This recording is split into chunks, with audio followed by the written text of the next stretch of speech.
Hi guys, welcome to my channel. ఈ రోజు మనం పాటలు పాడుతూ స్నానం చేయడం వల్ల మనకి ఏమైనా లాభాలు ఉన్నాయో దాని గురించి మనం తెలుసుకుందాం. వన్ స్మాల్ రిమైండర్, ఏ పాయింట్లో ఇన్ఫర్మేషన్ మీకు వాల్యుబుల్ గా అనిపిస్తే నా ఛానల్ తప్పకుండా సబ్స్క్రైబ్ చేసుకోండి, అలాగే లైక్ చేయండి. అప్పుడు ఎక్కువ మందికి ఇన్ఫర్మేషన్ రీచ్ అవుతుంది. మీ ఫ్రెండ్స్ అండ్ ఫ్యామిలీ షేర్ చేయండి, వాళ్ళు హెల్తీ ఇన్ఫర్మేషన్ తెలుసుకుంటారు. ఇంకా లేట్ ఎందుకు మన టాపిక్ లో వెళ్ళిపోదాం.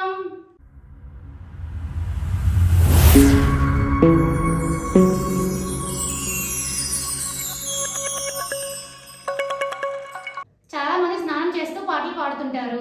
నేను మంచి బాత్రూమ్ సింగర్ అని ఇతరులతో సరదాగా చెప్పుకుంటారు. స్నానం చేస్తూ పాటలు పాడితే ఎంతో ఉత్సాహంగా ఉంటాం. అయితే బాత్రూమ్ లో స్నానం చేస్తూ పాటలు పాడడం వల్ల ఎన్నో ఆరోగ్య ప్రయోజనాలు ఉన్నాయి. అవేంటి మనం తెలుసుకుందాం. బాత్రూమ్ లో పాటలు పాడడం వల్ల మనలో మరింత ఆత్మవిశ్వాసం పెరిగి భావాలను సులభంగా వ్యక్తీకరించగలం.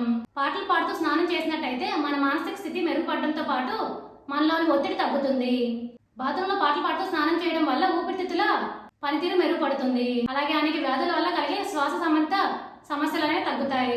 స్నానం చేస్తూ పాటలు పాడడం వల్ల మెదడులోని అనేక భాగాలు ఒకేసారి ఉత్తేజం అవుతాయి. స్పీచ్ నత్తిగా మాట్లాడడం వంటి సమస్యలు ఉన్న వారు ఇలా పాటలు పాడడం వల్ల వారి ప్రసంగ నైపుణ్యాలు మెరుగుపడతాయని నిపుణులు చెప్తున్నారు. అర్థమైతే మీ అందరికీ బాత్రూమ్ లో పాటలు పాడడం వల్ల మనకి ఎలాంటి ప్రయోజనాలు ఉన్నాయి అనేది. For more videos please like share subscribe my channel. Thank you for watching my video.